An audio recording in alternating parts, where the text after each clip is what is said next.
Bonjour, dans cette vidéo nous allons étudier l'association d'un aimant et d'un bobinage dans un circuit magnétique.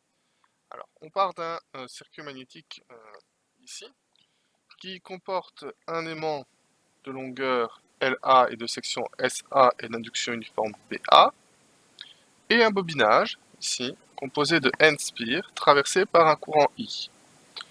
Il présente un entrefer de longueur LE ou E et de section SE avec un champ BE à l'intérieur.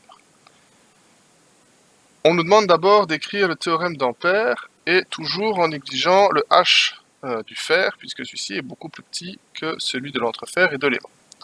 Donc on va directement écrire le théorème d'Ampère, HA LA, plus HE multiplié par la longueur LE ou E, peu importe. Et cette fois on ne peut plus dire que c'est égal à 0, parce qu'il y a un bobinage de N spires parcouru par un courant I.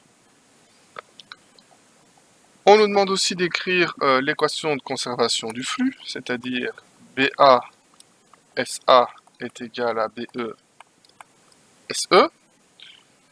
Et ensuite, on nous apprend une première chose, c'est que le BA d'un aimant peut être, si on ne connaît pas son graphique, calculé à partir de la formule BR plus mu0 fois HA. Donc BR, c'est le B rémanent qu'on a vu dans l'aimantation d'un aimant. Connaissant tout ça, on va faire des petits travaux dessus. Alors on va repartir de cette équation-ci pour isoler HA et voir que HA c'est égal à BA moins BR sur mu0. Et on va le réécrire dans l'équation, dans le théorème d'Ampère. Et donc je vais remplacer HA par BA moins BR sur mu0 fois LA plus HE LE qui est égal à N fois I. Alors on n'a pas écrit la loi de conservation du flux pour rien, donc on va s'en servir tout de suite et dire que BA c'est égal à BE SE sur SA et venir le remplacer dans l'équation ici. Alors on va l'écrire, on va donc avoir ici BE SE moins sur SA moins BR sur mu0 multiplié par LA plus HE, LE, et tout ça est égal à NI. Cette partie de l'équation, on peut l'écrire aussi BE SE sur SA mu0 moins BR sur mu0, le tout fois LA plus HE, LE est égal à N fois I.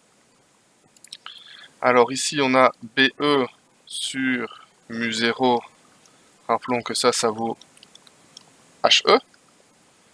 Et du coup, on va pouvoir écrire ici HE SE sur SA moins BR sur mu0, le tout fois LA plus HE LE est égal à N fois I. On commence à connaître. Alors, on va distribuer maintenant le LA sur la parenthèse.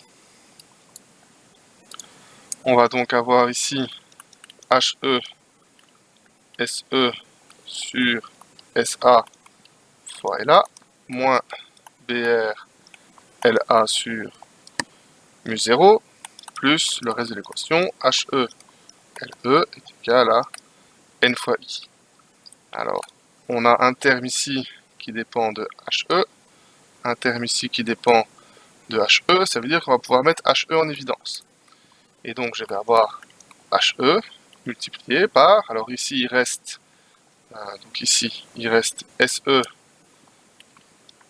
LA sur SA, et ici il reste LE, tout simplement, moins, alors le reste de l'équation, BR LA sur mu0 et tout ça c'est égal à n fois i. Alors, dans l'énoncé, on nous demande d'exprimer HE, c'est donc ce qu'on va faire, hein, on va donc l'isoler. Pour ça, on va faire passer ici ce terme-ci de l'autre côté du égal, il va donc devenir plus, et ce terme-ci, bien, il va nous servir à diviser ici. Et donc, je vais obtenir HE, puisque c'est ça qui m'intéresse.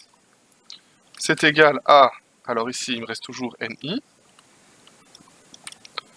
plus BRLA sur mu0,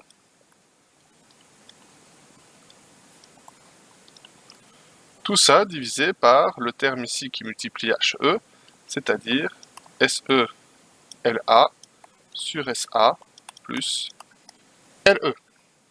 Alors on arrive au bout de notre peine, hein, puisque maintenant on voit deux termes, donc une addition de deux termes avec un dénominateur commun. On va donc pouvoir séparer les deux numérateurs et écrire ici que HE c'est égal à, alors ici je vais avoir donc un premier terme ici, NI sur SE LA sur SA plus LE, plus un deuxième terme ici, qui est donné par BR LA sur mu0 sur, eh bien, le dénominateur SE LA sur SA plus LE. Ça c'est magnifique parce qu'on se rend compte qu'on a divisé le champ à l'intérieur de l'entrefer comme étant une contribution due au bobinage et une autre contribution due à l'aimant. Donc c'est comme si on avait divisé notre schéma du début en deux schémas qu'on avait additionnés. Alors ils sont ici. Hop. Donc je vais aller rechercher le schéma du début. Je ne sais pas où est-ce qu'il est. Ah, il est là. Hop, on va le mettre à côté de son petit frère. Ici. Et donc mon schéma initial, hein, ici, dont on voyait une partie d'un aimant et une spire, on va pouvoir diviser ça en deux circuits différents. Un circuit qui est uniquement dû ici en vert à l'aimant, hein, donc c'est ce circuit-ci, et un deuxième circuit qui est uniquement dû à la spire, enfin au spire, NI, et il est ici. Et donc on a pu associer finalement un aimant et un bobinage en disant que c'était la somme des contributions dues à l'aimant et au bobinage.